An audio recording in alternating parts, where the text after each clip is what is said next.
சுட சுட சுவையான மத்தி மீன் வறுவல் ரெடி ஆயிடுச்சு. இப்போ இதை நீங்க சுட சுட ரசம் சாதம் சாம்பார் சாதத்தை கூட இதை வச்சு நீங்க சாப்பிடலாம்.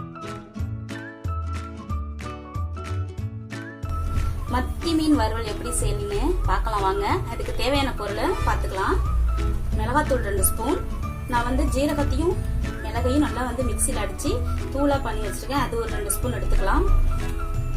மஞ்சத்தூள், உப்பு, கேசரி பவுடர் கொஞ்சமா, ஒரு கலருக்கு தேவை நம்ம கொஞ்சம் எடுத்துக்கலாம். இதோட 2 ஸ்பூன் இஞ்சி பூண்டு விழுது இருந்தாலும் நீங்க சேர்த்துக்கலாம். என்கிட்ட இப்ப இல்ல, அதனால நான் சேர்த்துக்கல.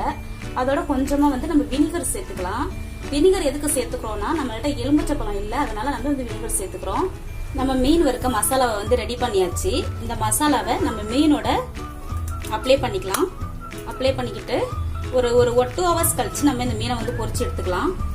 நம்ம மீன் மேல இந்த மாதிரி கட் பண்ணி வச்சிருக்கிறது எதுக்குன்னா இந்த சாந்து அதுக்குள்ள இறங்கிரும். அப்பதான் டேஸ்ட் நல்லா இருக்கும். அதுக்காக தான் இந்த சின்ன சின்னதா கோடு நான் கட் பண்ணி வச்சிருக்கேன்.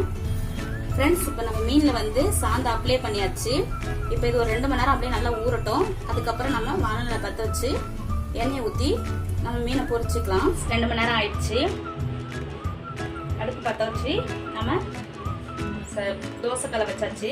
அதுல எண்ணெய் ஊத்தியாச்சு. எண்ணெய் நல்லா காஞ்சிருச்சு. இப்போ நம்ம மீன் எடுத்து போட்டுக்கலாம்.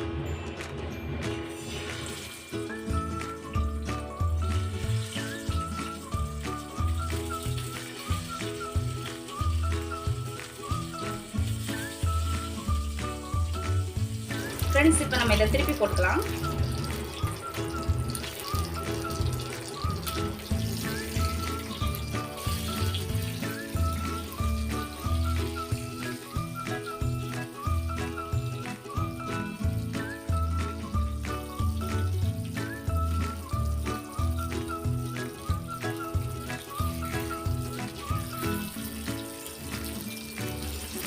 நல்லா வேகட்டும்.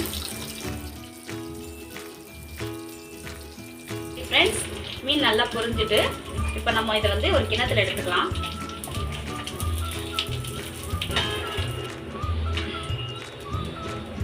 சுட சுட சுவையான மத்தி மீன் வறுவல் ரெடி ஆயிடுச்சு. இப்போ இதை நீங்க சுட சுட ரசம் சாதம் சாம்பார் சாதத்தை கூட இதை வச்சு நீங்க சாப்பிடலாம்.